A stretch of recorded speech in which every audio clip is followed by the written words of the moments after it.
समंदर में आग लगी हुई है। दुनिया के सबसे अहम समुद्री रास्ते पर अब मौत जो है वो घूम रही है। जहां कभी व्यापारिक जहाज गुजरते थे वहां अब ड्रोन उड़ रहे हैं, मिसाइलें बरस रही हैं और जहाज जो है समंदर में समा रहे हैं। जी हाँ, भारत का जहाज एमवी हाजी अली भी इसी खौफनाक संघर्ष की चपेट में यहां पर आ गया। ओमान के पास हमला हुआ, जहाज जो है यहां पर डूब गया और पूरी दुनिया में हड़कंप जो है वो मच गया। लेकिन सबसे बड़ा सवाल यहां पर आता है, क्या भारत सरकार सिर्फ कड़ी निंदा तक सीमित यहां पर रह गई है? क्या भारतीय जहाजों और नाविकों की सुरक्षा अब भगवान भरोसे यहां पर छोड़ दी गई है? जी हाँ, क्योंकि हर बड़े अंतर्राष्ट्रीय संकट में भारत जो है कमजोर और बेबस यहां पर नजर आ रहा है। कमजोर यहां पर हर अंतर्राष्ट्रीय संकट में नजर भारत आ रहा है। नमस्कार, मैं हूं आपके साथ राधा राणा और आप देख रहे हैं टाइम्स एक्सप्रेस। आपको सबसे पहले हम ट्वीट दिखाते हैं। काफी ट्वीट यहां पर लोगों ने करे हैं। सबसे पहले आप ट्वीट देखिए। COSMO यानी centre for oriental strategic monitoring ने अपने ट्वीट में उन्होंने लिखा कि हॉर्मुज ओमान भारत भारतीय कार्गो जहाज MSV हाज अली लिमा के तट के पास एक विस्फोट और उसके बाद जहाज में लगी आग के कारण डूब गया। जी हाँ, ओमानी कोस्ट गार्ड ने जहाज के सभी 14 क्रू मेंबर्स को सुरक्षित बाहर निकाल लिया। भारतीय अधिकारियों ने इस घटना को जहाज पर जो है हमला बताया। इसके बाद एक और बड़ा ट्वीट जो है वो सामने आया। एक और ट्वीट यहाँ पर सामने आया है जो आपको दिख रहा होगा, जो ट्वीट उन्होंने किया है इंडियन प्रेस हाउस का। ये ट्वीट है जिसमें कहा गया स्टेट ऑफ हॉर्मुज में भारतीय कार्गो शिप हाजी अली पर ड्रोन हमला हुआ है। हमले के बाद जहाज समुद्र में डूब गया है। जहाज पर 14 क्रू मेंबर सवार थे जिन्हें ओमान नेवी ने सुरक्षित यहां पर बचा लिया है। अब भारत के विदेश मंत्रालय ने हमले की कड़ी निंदा करते हुए इसे अस्वीकार्य बताया। ये ट्वीट उन्होंने किया है। ये दोनों ट्वीट आपने देखे होंगे कैसे किए गए हैं। दोस्तों, मामला बेहद ही गंभीर यहां पर है। आज की ये खबर सिर्फ एक जहाज के डूबने की नहीं है, ये भारत की समुद्री सुरक्षा, विदेश नीति और सरकार की तैयारी पर बहुत बड़े सवाल यहां पर खड़े करती है। क्योंकि जिस रास्ते पर हमला हुआ वही रास्ता भारत की अर्थव्यवस्था की लाइफ लाइन माना जाता है। जी हाँ, भारत की अर्थव्यवस्था का लाइफ वहीं से शुरू होता है। अगर वहां अस्थिरता बढ़ती है तो उसका असर सीधे भारत की जनता की जेब पर पड़ने वाला है। दरअसल भारतीय कार्गो जहाज MV हाजी अली सोमालिया के बरबरा पोर्ट से UAE के साथ जा रहा था। जहाज ओमान के उत्तरी तट के पास पहुंचा ही था कि अचानक उस पर वहां पर हमला हो गया। रिपोर्ट्स यहां पर कहती हैं, उनके मुताबिक हमला ड्रोन या मिसाइल से यहां पर किया गया। हमला इतना खतरनाक था कि जहाज समंदर में डूब गया। भारतीय विदेश मंत्रालय ने बयान जारी कर कहा कि यह हमला स्वीकार्य है और इसकी कड़ी निंदा यहां पर की जाती है। लेकिन सवाल अभी भी यही है। सवाल यही है, क्या हर बार सिर्फ निंदा कर देने से भारतीय नागरिक सुरक्षित हो जाएंगे? क्या दुनिया भारत की कड़ी निंदा से डरती है या फिर भारत की विदेश नीति सिर्फ प्रेस रिलीज और कैमरों तक यहाँ पर सीमित होकर रह गई है? दर्शकों, पिछले कुछ सालों में आपने काफी चीजें यहाँ पर देखी होंगी।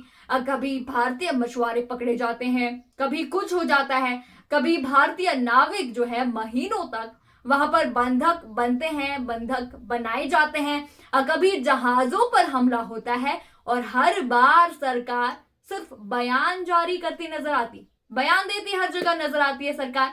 अब जरा समझिए कि हार्मुज स्ट्रेट आखिर इतना अहम भारत के लिए क्यों है?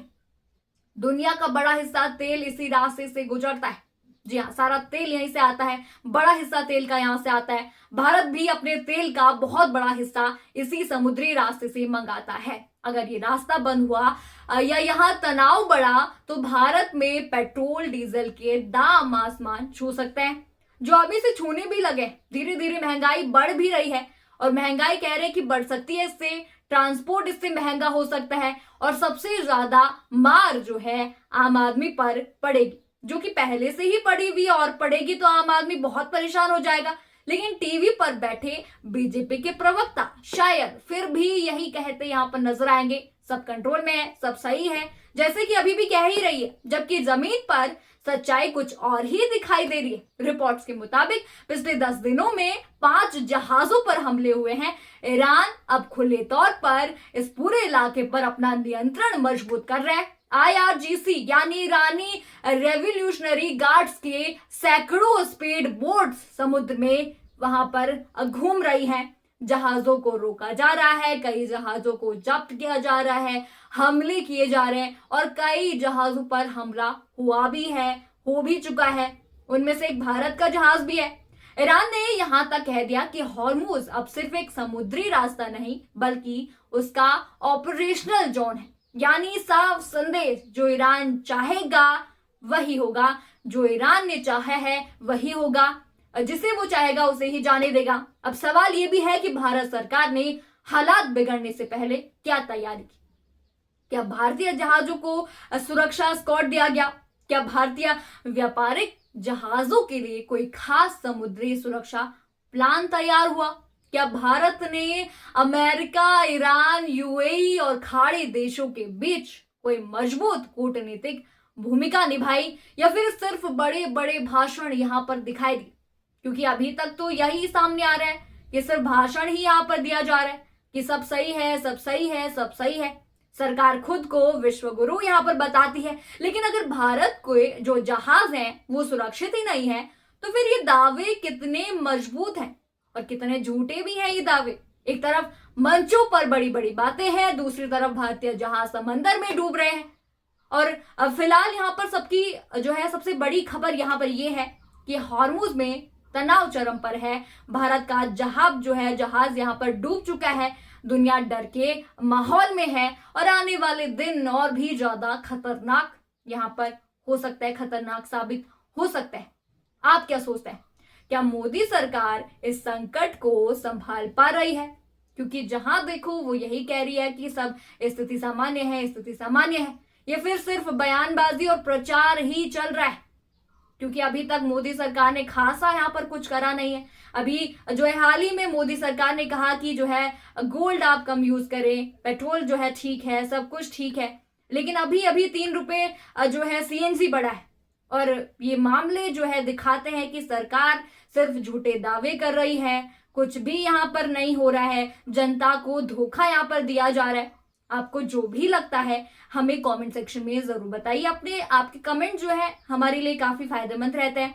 आप जो भी कहें हमें कमेंट सेक्शन में जरूर बताइए और साथ ही बने रहिए टाइम्स एक्सप्रेस के साथ और साथ ही चैनल को सब्सक्राइब करना ना भूलें। धन्यवाद।